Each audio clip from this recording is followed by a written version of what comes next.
करें शुरू। हाँ शुरू।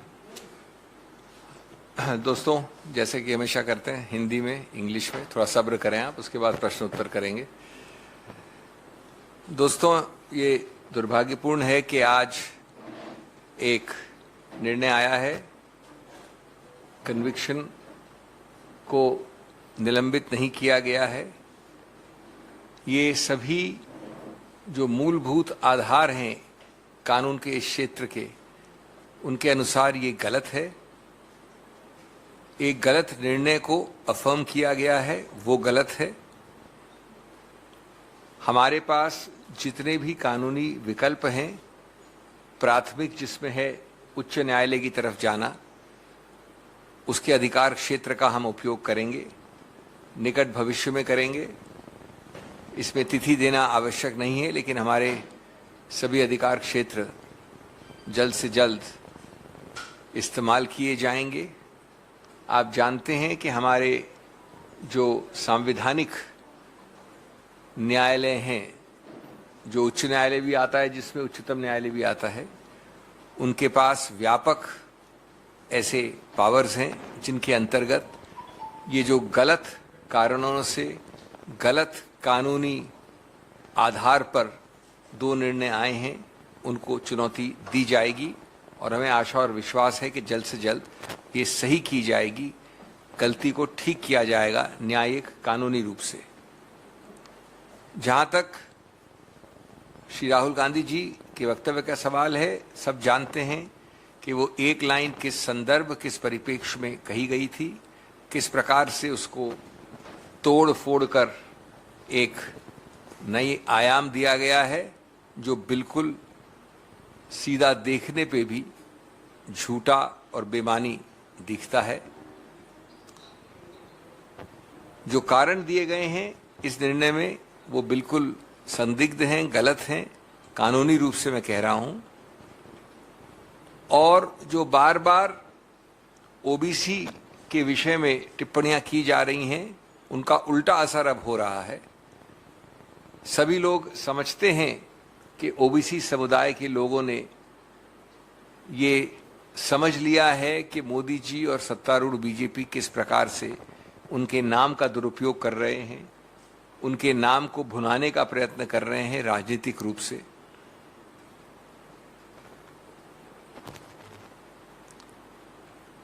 दो वर्ष का मैक्सिमम दंड देना, जो कभी सुना नहीं गया, कभी हुआ नहीं मानहानि के क्षेत्र में।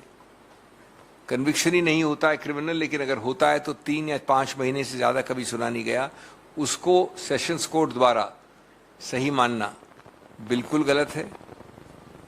इससे अगर कोई भी समझता है कि राहुल गांधी की आवाज़ रुकेगी, झुकेगी,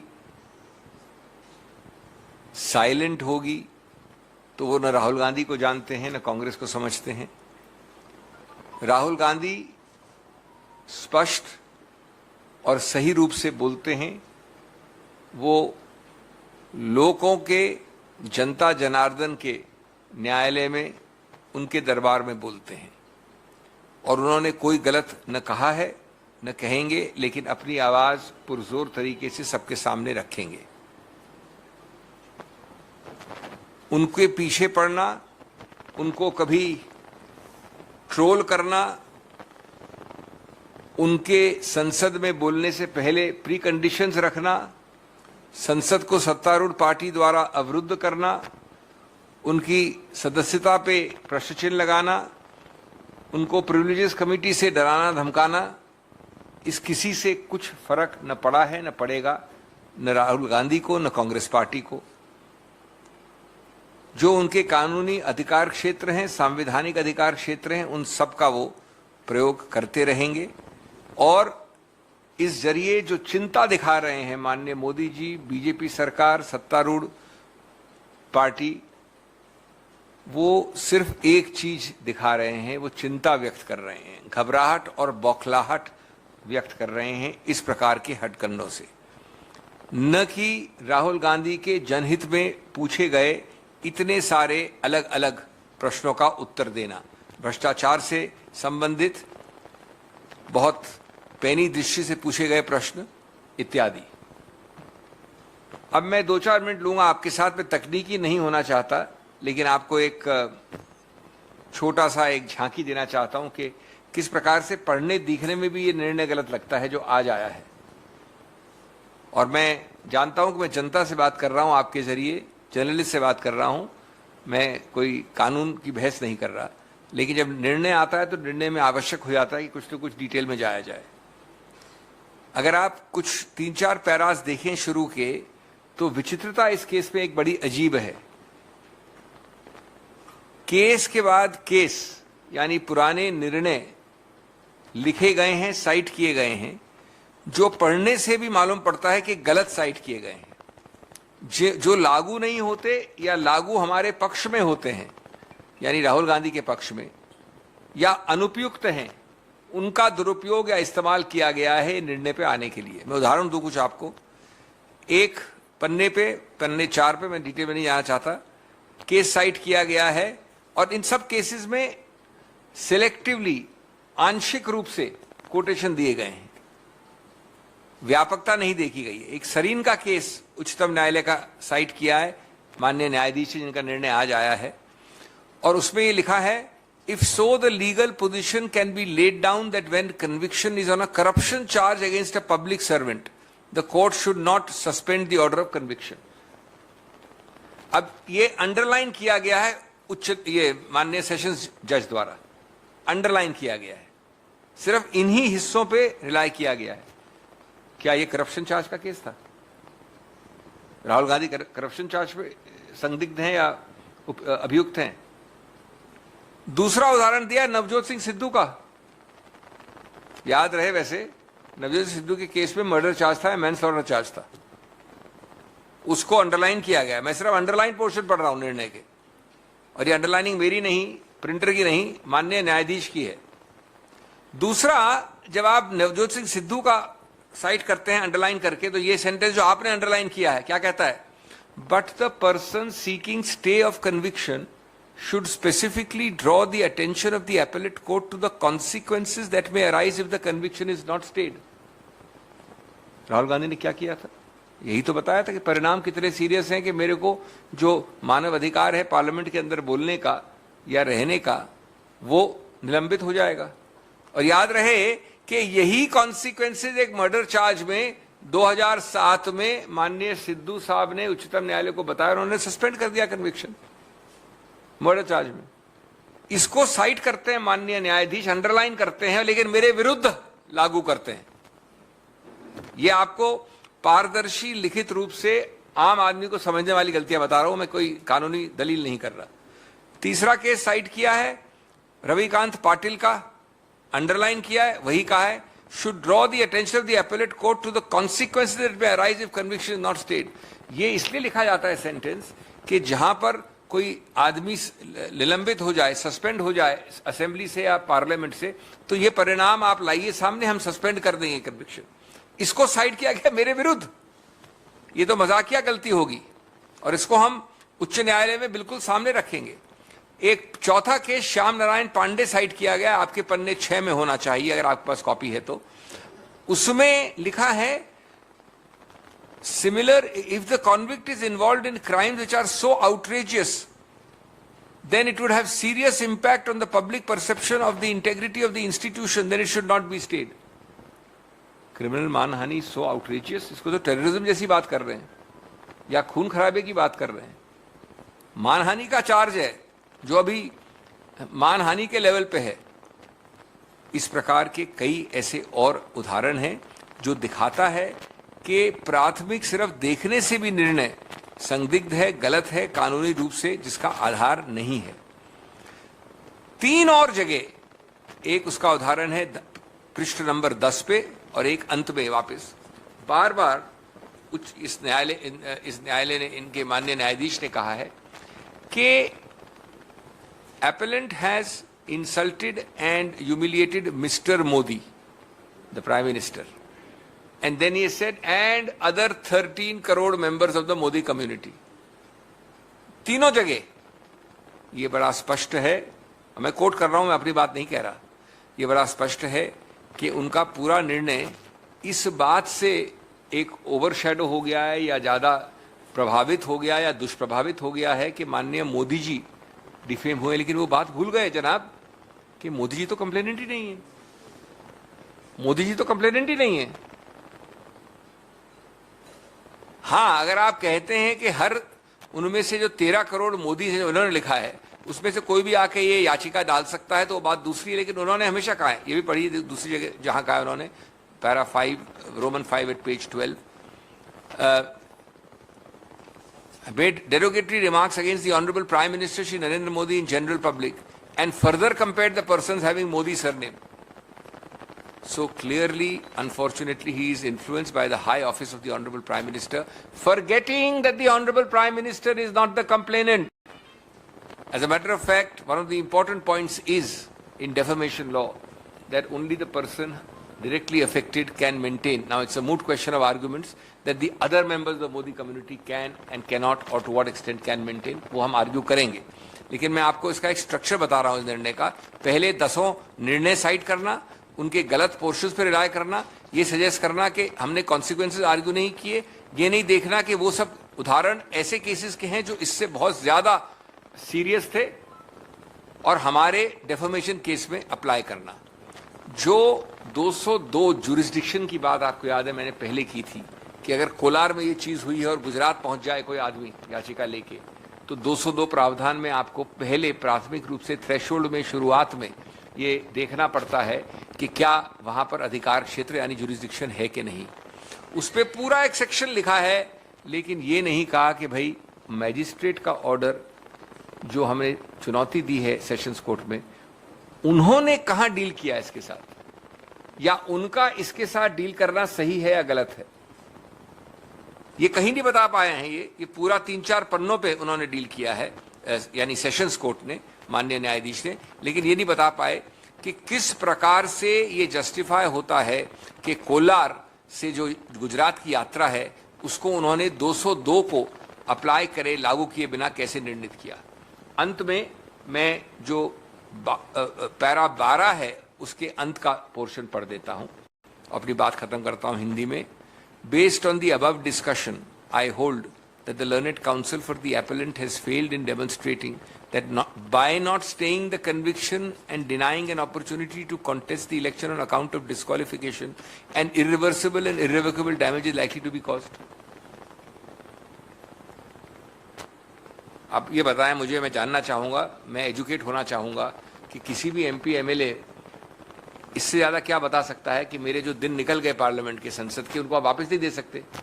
इर्रिवर्सिबल का मतलब क्या होता है, इर्रिवोकेबल का मतलब क्या होता है, और क्या दिखा सकता है कोई दुनिया में ऐसा व्यक्ति नहीं है जो इन्होंने जो लिखा है यहां पर, by not staying conviction and denying an opportunity irrevocable and irreversible damage is likely to be caused.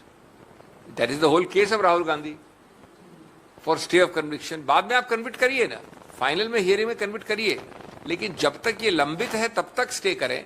इससे ज्यादा क्या ज्यादा प्रभावशाली कारण हो सकता है जिसको 3 सेंटेंसेस 6 लाइन में 12 नंबर पैरा में एक डिसमिस कर दिया है। ये सब, इसके अलावा बहुत सारे और गलतियां हैं जिनको चुनौती बहुत जल्द से जल्द दी जाएगी।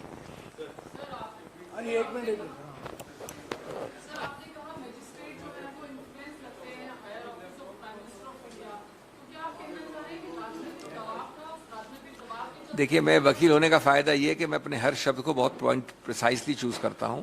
मैंने कहा कि 3 पैराग्राफ में उन्होंने लिखा है कि the person defamed is honourable prime minister mister Narendra Modi, therefore there is a legal error by his judgement being influenced और affected by an assumption that the complainant is the prime minister. If I keep writing that you are defamed, you must also add, but anyway I am ignoring it because you are not a complainant. That's the legal error. These are grounds which will be taking up front in the ground of appeal. Whatever I have discussed with you are part of grounds of appeal. There is no political thing in this. The second part of my briefing is not the political part at all. Sir मेरा सवाल है, जिस कानून के तहत इनकी सदस्यता चल गई है, ये तो मानहानि का मामला है, लेकिन जिस कानून के तहत सदस्यता गई है, कई गंभीर साइड इफेक्ट्स हैं उसके। या तो स्पीकर होल्ड कर देते हैं लंबे समय तक, अगर रीइंस्टेट भी हो जाए, चुनाव आयोग घोषणा कर देता है, फिर उसको वापस लेना पड़ता है कोर्ट में। सवाल पूछिए। हाँ, कोर्ट में अगर आप देर से जाते हैं तो उसमें भी 6 महीने की अवधि में ये साइड इफेक्ट्स है। आपको लगता है कि सुप्रीम कोर्ट को एक टाइमलाइन इस पूरे मामले में फिक्स करना चाहिए कि कैसे कैसे कार्रवाई हो? निश्चित रूप से करने की तो कोई नहीं करने की कोई सवाल नहीं उठता। मैं खुद उसमें वकील हूं, था उसके एक हिस्से में, लक्षद्वीप वाले केस में मैं ही वकील हूं उच्चतम न्यायालय में। जिस दिन मैं आया उच्चतम न्यायालय में और हमारी टर्न आने वाली थी, मैं मतलब बहस अभी शुरू करने वाला हूं, उसके 3 मिनट पहले उन्होंने आके चिट्ठी दी कि साहब अब हम ले रहे हैं वापस इनको। उसके महीने भर पहले तक वो बेचारा दस्तक डाल रहा था दरवाजे पे घुसने के लिए, उन्होंने उसको संसद में आने नहीं दिया था। देखिए, हर चीज संविधान में बाबा साहब ने, आपके सभी संवैधानिक पूर्वजों ने लिखना उपयुक्त नहीं समझा था कि आप कब बाथरूम जा सकते हैं, कब दरवाजा खोल सकते हैं, क्या कर सकते हैं, थोड़ी लिखा जाता है संविधान में। ये माना जाता है कि सुशासन के जो सिद्धांत हैं उनको फॉलो किया जाएगा, हर चीज राजनीतिक नहीं होगी। तो अगर आप हर चीज में ये कहेंगे मैं कोर्ट जाके आपको मिल ही जाएगा ऑर्डर, आप ले आइए ऑर्डर तब हम करेंगे, तो गलत तरीका है ना ये। ट्रायल कोर्ट में भी और आज सेशन कोर्ट में भी जो जस्टिस आरती बोबडे हैं, ट्रायल कोर्ट में भी ये कहा राहुल गांधी कांग्रेस पार्टी के उस वक्त के अध्यक्ष थे, सांसद हैं, उनके बोलने से मोदी उपनाम वाले जितने लोग हैं वो आहत हुए, और वही रीजन साइड किया है आज जब इसको डिसमिस किया है तो जस्टिस बोबडे ने भी। तो आपको लगता है कि ये एक बड़ा आधार है 2 साल के कन्विक्शन का भी, खासतौर से मैक्सिमम पनिशमेंट इस आधार पे? देखिए, पहली बात तो, राहुल गांधी एक सेलिब्रेटेड पॉलिटिशियन है। पहली बात, आपका जो प्रश्न है उसमें उत्तर निहित है। अगर मैं एक अखिल भारतीय स्तर का राजनीतिज्ञ हूं तो आप मुझे 2 वर्ष का दंड देंगे मेरे पद के अनुसार, या इसके अनुसार कि जो मैंने कहा है वो बहुत ही एक घिनौना मानहानि है, या मार्जिनल मानहानि है जो डिबेट हो सकती है, या मानहानि नहीं है। आप इसलिए देंगे कि ये इतना बड़ा पौधा उसको ऑक्यूपाई करते हैं, ये तो सीधा ही गलत है कि नहीं है। नंबर 2, मैं जानना चाहूंगा कि कितने केस हम जानते हैं वकील की हैसियत से या आम आदमी, जबकि 2 वर्ष का, 1 वर्ष 11 महीने 29 दिन नहीं का दंड दिया गया हो, जो मैक्सिमम पनिशमेंट है फर्स्ट टाइम ऑफेंडर के लिए। मेरे को तो कोई केस पता नहीं है, क्रिमिनल ट्रायल्स और लोग ज्यादा करते हैं मेरे से, उनको भी कोई केस पता नहीं है। नंबर 3, अगर आपको लगता है कि इसमें कानून में एक प्रावधान है स्पष्ट रूप से लिखा हुआ कि कंप्लेंट इसकी वही कर सकता है जिसको, जो एग्रीव्ड हो, तो ये तो क्लियर है इस प्रावधान से कि इसका इरादा क्या है, इसका उद्देश्य और मंतव्य क्या है। कि मैं आपको गाली दूं तो आप मेरी तरफ करें, ये तो क्लियर है। ये भी क्लियर है कि जो 3 नाम लिए उस वाक्य में, उन तीनों में से किसी ने कंप्लेंट नहीं की। अब अगर उसके निहित एक ऐसा चीज है जो कि सिर्फ, मैं कहता हूं कि एक महिला है जिन्होंने ये साड़ी पहनी है, जिनकी हाइट 5 फीट 9 इंच है, वो ऐसा बोलती है कि नाम नहीं लेता हूं, तब मालूम पड़ता है कि सब एक ही व्यक्ति हो सकता है। ये शायद वो भी कर सकती है मेरे विरुद्ध मानहानि। लेकिन ये कहना कि 13 करोड़ जिनका भी सरनेम उपनाम मोदी है, वो तब सभी दंडित कर सकते हैं मेरे को, जबकि जो मोदी जिसकी बात कर रहा हूं मैं, वो खुद याचक नहीं है। ये क्या कानून का सही उपयोग है, दुरुपयोग है, क्या है, विकृतपना है? तो आप सब कुछ समझ सकते हैं। हाँ जी सिद्धार्थ।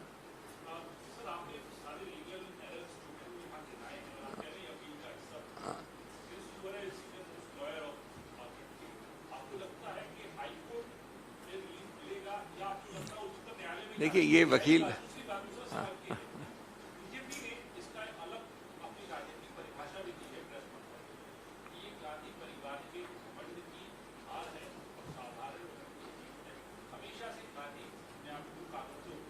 हाँ, तो पहली बात तो जो दूसरा प्रश्न है उसका मतलब है कि कभी भी गांधी के विरुद्ध कोई भी मानहानि का करें तो उच्चतम न्यायालय तक आपको वो डिस्मिस करना चाहिए। उच्चतम न्यायालय अगर उनके पक्ष में होल्ड करती है तो वो जनता जनार्दन के विरुद्ध है, वो सिर्फ गांधी के घमंड के लिए ये निर्णय दे रही है।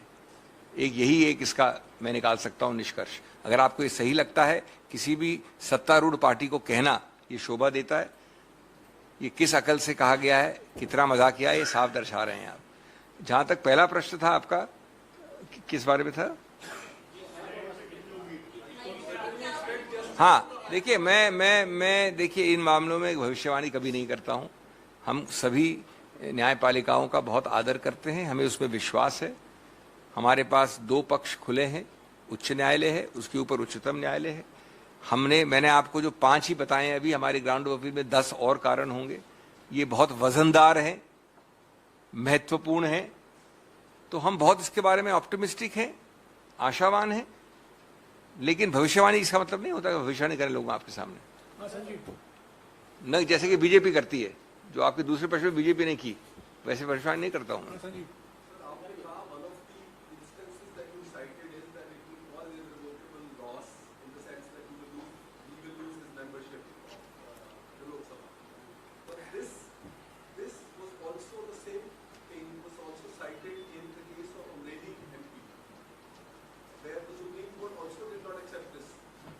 No, there must be case. I'm not saying every case you will accept it. Was Amreli MP accused of the nature of the crime, the egregiousness? No, that obviously, no, 1 minute.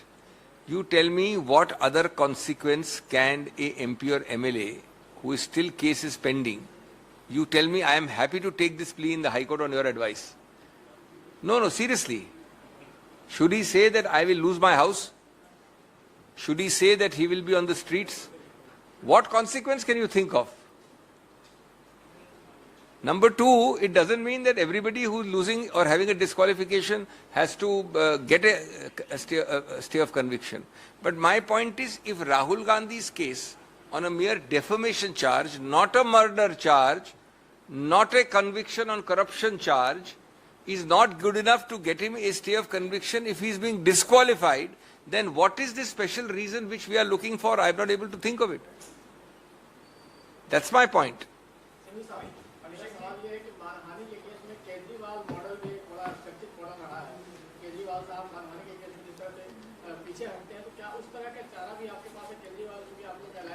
आप केजरीवाल जी को कांग्रेस के podium में क्यों ला रहे हैं भैया?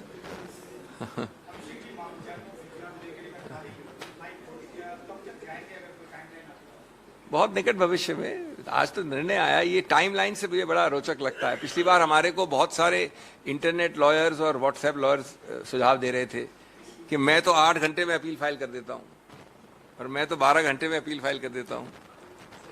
तो इसलिए मैं उस तरह की चीज में कोई फायदा नहीं है।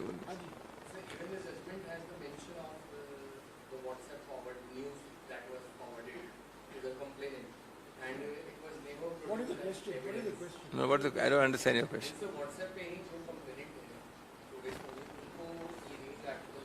Oh, ठीक है, that's all right. क्या बोलना है उसमें? सवाल क्या है? नहीं, वो आप जो कर रहे हैं, मिक्सअप कर रहे हैं, वो किसी एविडेंस एक्ट में ईमेल कम्युनिकेशंस को वेरीफाई करना होता है बाय सर्टेन फोरेंसिक सिस्टम, उसके ऊपर था। उससे कोई मतलब नहीं है इसका। हाँ जी। नहीं, इससे अलग नहीं, इससे अलग नहीं।